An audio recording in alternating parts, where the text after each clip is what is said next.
Yes, good morning students. Welcome back to history class. Dear students, in the previous class I have explained about socio-religious reforms movement. The socio-religious reform movement in medieval India. The socio-religious reform movement was started by a number of social reformers. The great saint reformers of India in medieval period.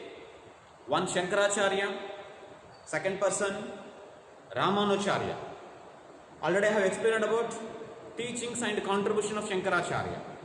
And second important person in medieval period who tried to bring unity, equality in the societies, who tried to bring changes in the societies, who tried to bring reforms in the societies. Why they tried to bring changes in the society, students? Yes, they tried to bring reforms, changes, equality in the societies because in the societies there was a caste system. A number of social evils, blind beliefs, superstitions were practiced. That's what? To eradicate social evils, blind beliefs, superstitions, and also achieving unity and equality in the societies. All these social reformers striving hard work. In that great person, the first social reformer Shankaracharya, you have learnt information about Shankaracharya. And also second important social reformer in medieval period is none other than Sri Ramanujacharya. The great person who tried to bring changes in the societies. Ramanuja's early life you have learnt in the previous class. Even though once again I will explain. Listen carefully. So the famous question, what are the teachings and contribution of Sri Ramanujacharya? So regarding this question, you can write points in this way and explain it. So that is the first one, teachings and contribution of Sri Ramanujacharya. That first point is the life story. So as per that information, Ramanujacharya was born in the year 1017 CE. CE means what? Christian era or common era. He was born in the year 1017. Birthplace Sri Perambadur near Chennai. And the parents of Sri Ramanujacharya. Who are the parents of Ramanujacharya?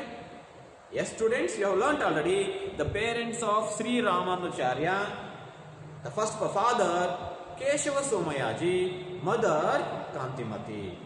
Keshava Somayaji and Kantimati were the parents of Sri Ramanujacharya. Later, Ramanuja, he received education. He was educated in Kanchi.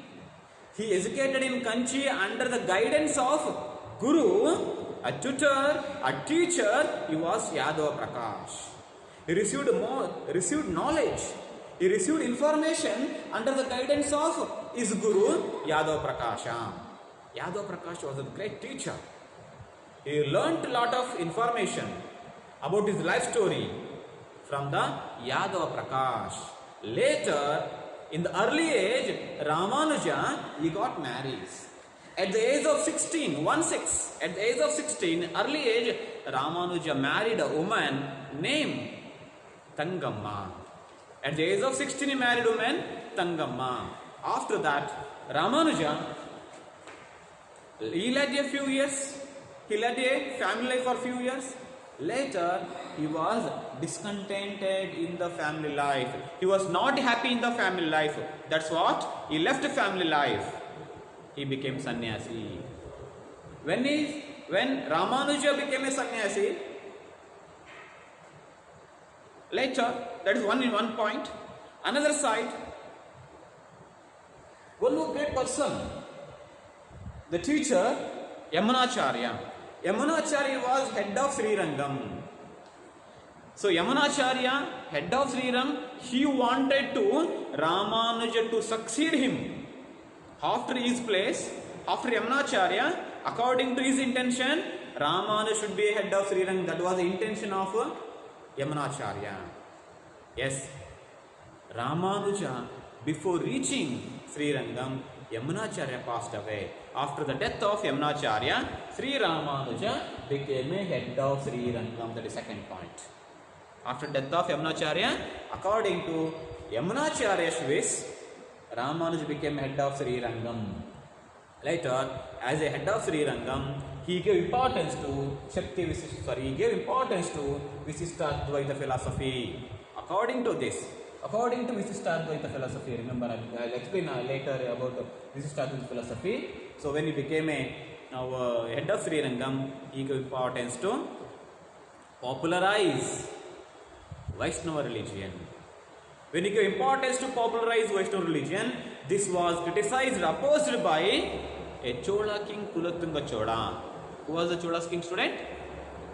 King of Chola in Tamil Nadu. He was Kulatunga Chola, opposed Ramanuja's Sri Vaishnava religion.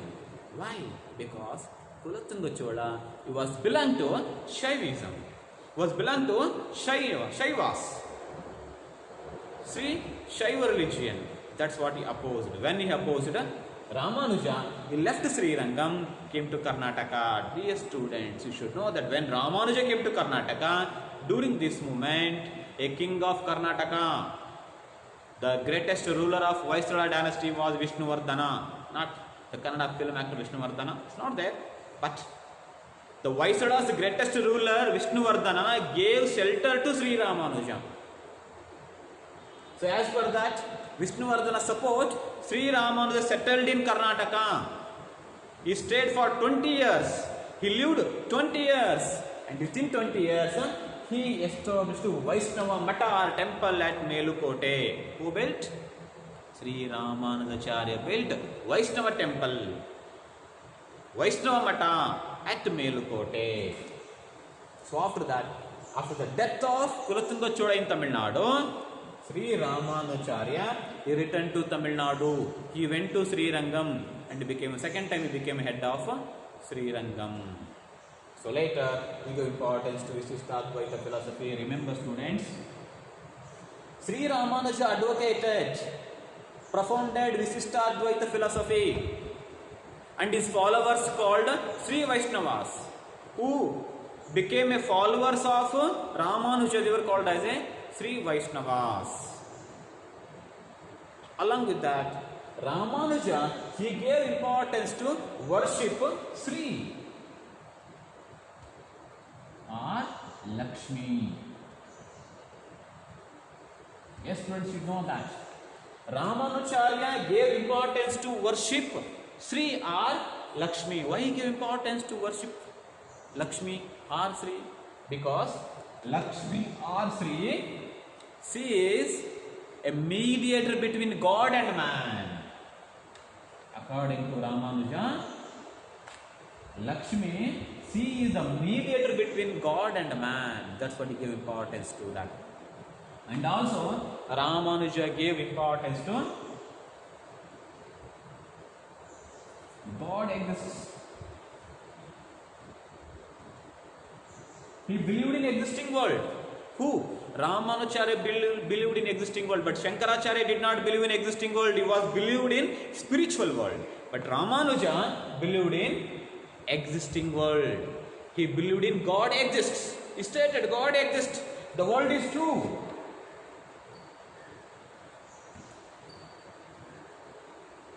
According to Ramanuja, God exists. The world is true. And he stated Paramatma.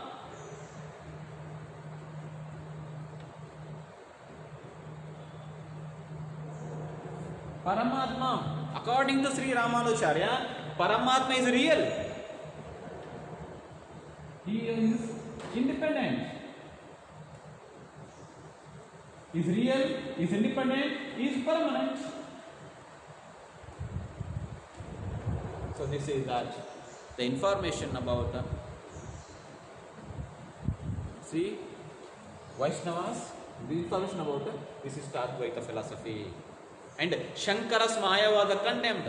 Sri Ramanuja condemned Shankara's Mayavada and gave importance to God exists, the world is true, and Paramatma is real, he is independent, and he is permanent. And he also gave importance to Chit and Achit. Chit means soul. Achit means world. Chit and Achit, They are dependent on God. According to Ramanuja, Chit and Achit dependent on God. Soul and world both are dependent on Him. Depend on Him. These two are depend on God. Depend on Him.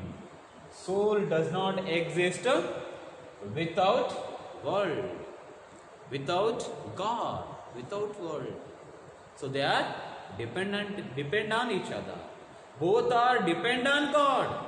That is information about Sri Ramanujacharya. And Ramanujacharya, he advocated, he gave importance to Bhakti Marga. According to him, Bhakti is the path of attain salvation. Bhakti is the main path of attain moksha. Shankaracharya told, Gnana, knowledge is the path of attain salvation. But according to Ramanujacharya, Bhakti is the path of attain salvation. Is Bhakti consists of two elements. Whose Bhakti? Ramanuja's Bhakti consists of two elements. Which are the two elements of Bhakti?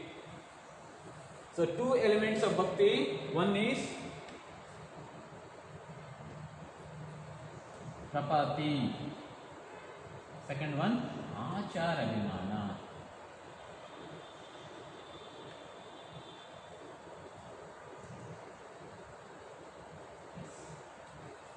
According to Ramanuja, Ramanuja Bhakti Marga consists of two elements. One is Prapati and Acharamena. Prapati means what? Absolute surrender to God. Absolute surrender to God. This is it. Prapati. Prapati, Prapti. Prapati is one is absolute surrender to God. Achara Abhimana, it means subjugation to Guru.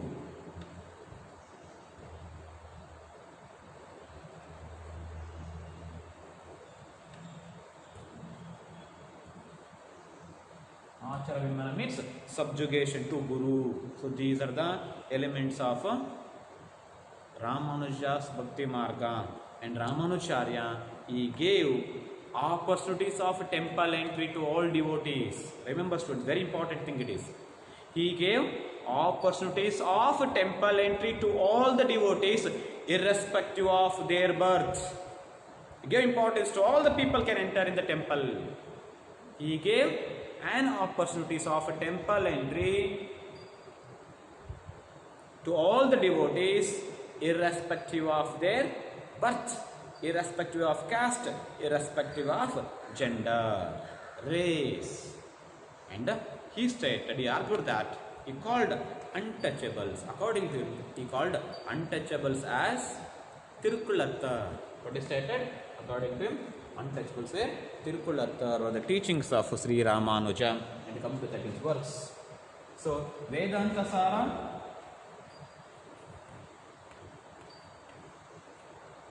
yes, Vedanta Sutra,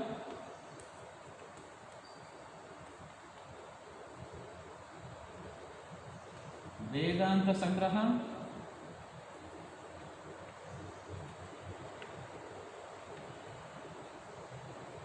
Sri Bhashyam, Anubhashyam,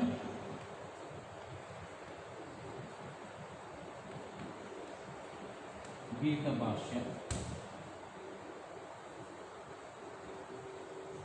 were the works of Sri Ramanujacharya. Like that, Ramanujacharya, who gave tremendous contribution to bring changes in the societies, to bring equality in the countries, to make unity among the Indians. This great person, he was passed away at the age of 120 years.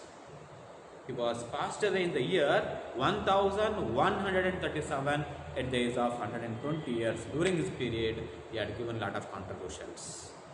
So these are the teachings and contribution of Sri Ramanujacharya. In the next class, I will explain about remaining social reformer Madhvacharya. After Madhvacharya, Sri Basaveshwara. Thank you, students.